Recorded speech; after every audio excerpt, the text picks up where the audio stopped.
Hi viewers, welcome to Amrutha's world. ನಾನಿವತ್ತು ತೋರಿಸ್ತಾ ಇರುವ ಹೂ ನಿಮಗೆ ಪರಿಚಯ ಇದೆಯಾ?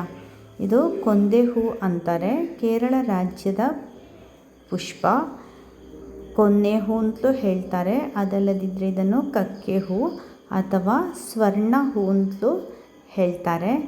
ಇದನ್ನು ಇವತ್ತು ನಾನು ರುಚಿಕರವಾದ ಒಂದು ಪದಾರ್ಥ ಮಾಡಿ ತೋರಿಸ್ತಾ ಇದ್ದೇನೆ.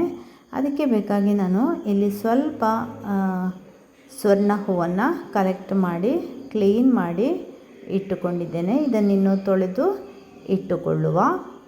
ಇನ್ನು ಇದಕ್ಕೆ ಬೇಕಾಗಿರೋದು ನೀರುಳ್ಳಿ.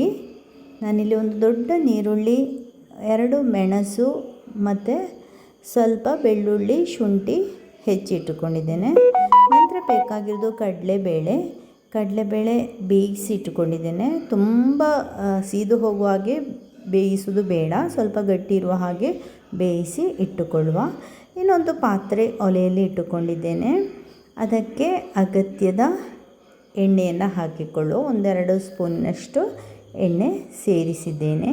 ಇನ್ನು ಇದಕ್ಕೆ ಇದು ಚೆನ್ನಾಗಿ ಬಿಸಿಯಾದ ಮೇಲೆ ಇದಕ್ಕೆ ಸಾಸಿವೆಯನ್ನು ಹಾಕಿಕೊಡುವ.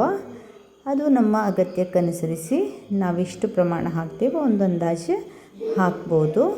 ಬಳಿಕ ಇದು ಚೆನ್ನಾಗಿ ಒಡಿತಾ ಇರಬೇಕಿದ್ರೆ ಸ್ವಲ್ಪ ಉದ್ದಿನಬೇಳೆ ಕೂಡ ಸೇರಿಸಿದ್ದೇನೆ.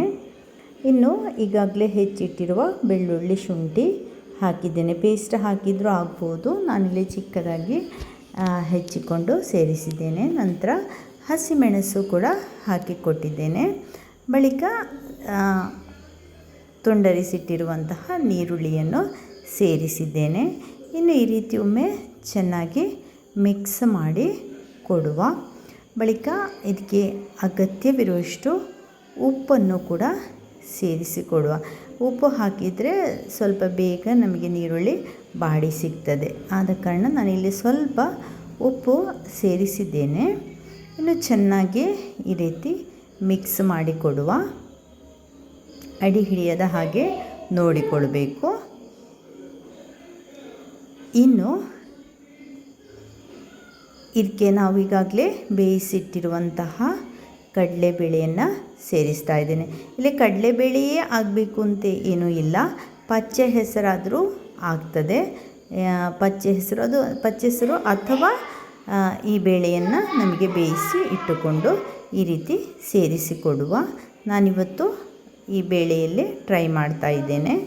ಆದ ಕಾರಣ ಎರಡರ ರುಚಿ ಕೂಡ ವ್ಯತ್ಯಾಸ ಆಗಿರ್ತದೆ, ಪಚ್ಚೆ ಹೆಸರಲ್ಲಿ ಮಾಡಿದ್ರು ಅಥವಾ ಬೇಳೆಯಲ್ಲಿ ಮಾಡಿದ್ರು. ನಂತರ ಇದಕ್ಕೆ ಅಗತ್ಯವಾದ ಅರಿಶಿನವನ್ನು ಹಾಕಿಕೊಟ್ಟಿದ್ದೇನೆ.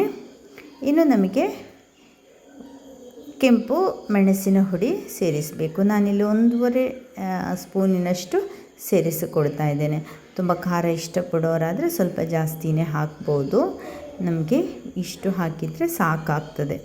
ಇನ್ನು ಮೇಯ್ನ್ ಇಂಗ್ರೀಡಿಯೆಂಟ್ ಆದಂತಹ ಸ್ವರ್ಣ ಹೂ ಅಥವಾ ಕೊಂದೆ ಹೂವನ್ನು ಸೇರಿಸಲಿಕ್ಕೆ ಹೋಗ್ತಾ ಇದ್ದೇನೆ.